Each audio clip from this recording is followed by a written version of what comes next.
પંકજભાઈ રોકડ નગરપાલિકાના પૂર્વ સદસ્ય છે, એક સામાજિક કાર્યકર છે, એને કરેલી અરજીને એને કરેલી આરટીઆઈના દરેક કાગળો જોતા એવું સ્પષ્ટ લાગે છે કે અમરેલી નગરપાલિકાના ફાયર ઓફિસર હરિકૃષ્ણદાન ગઢવી કે છેલ્લા 2 વર્ષથી રાજકોટમાં જ્યારે અગ્નિકાંડ થયો ત્યાર પછી એનો લાભ લઈ અમરેલી શહેરના તમામ બિલ્ડિંગોને કડકાઈથી સીલ કરવા એ બાબત યોગ્ય છે, પરંતુ બિલ્ડિંગના તમામ આધાર પુરાવા હોય આમ છતાં ફાયર એનઓસી પૈસા લીધા વગર એને કોઈને આપેલ નથી.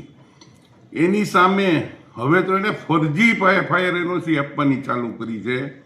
એટલે કે અમરેલી શહેરની જે સિવિલ હોસ્પિટલ છે અને એમાં જે મેડિકલ કોલેજ છે, શાંતાબા મેડિકલ કોલેજ, એના 2 બિલ્ડિંગો, એક 7 માળનું એક 3 માળનું, જ્યાં ભવિષ્યના ડૉક્ટરો અભ્યાસ કરે છે, એની હોસ્ટેલો છે. આ બંને બિલ્ડિંગોને નગરપાલિકાની રજા ચિઠ્ઠી ઇસ્યુ નથી થઈ એવું નગરપાલિકાએ જ પંકજભાઈને આરટીઆઈમાં જણાવેલ છે. તો આ બંને બિલ્ડિંગોને ફાયર એનઓસી કેવી રીતે મળી શકે? એટલે એના ઉપરથી સ્પષ્ટ થઈ જાય કે આ ફાયર એનઓસી ફરજી છે. બીજું, હરિકૃષ્ણદાન ગઢવીને ફક્ત 15 મીટરની હાઇટ સુધી જ ફાયર એનઓસી કાઢવાના અધિકાર છે, જ્યારે આ બિલ્ડિંગ 20 મીટર કરતાં વધારે છે. ત્રીજું કે આ જ્યારે બંને બિલ્ડિંગોને ફાયર એનઓસી આપવામાં આવી ત્યારે અમરેલી નગરપાલિકામાં ઓફલાઈન ફાયર એનઓસી નીકળતી હતી.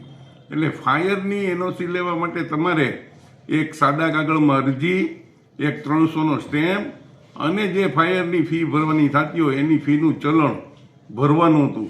આવી કોઈ જ વસ્તુ ઇન્વર્ટ થયેલી નથી, પરંતુ હાલના ફાયર વિભાગના જાવક રજિસ્ટરમાં બંને એનઓસીના નંબરો એમાં દાખલ કરેલ છે અને ફરજી ફાયર એનઓસી એણે બહુ મોટા રૂપિયા લઈને આપેલ છે.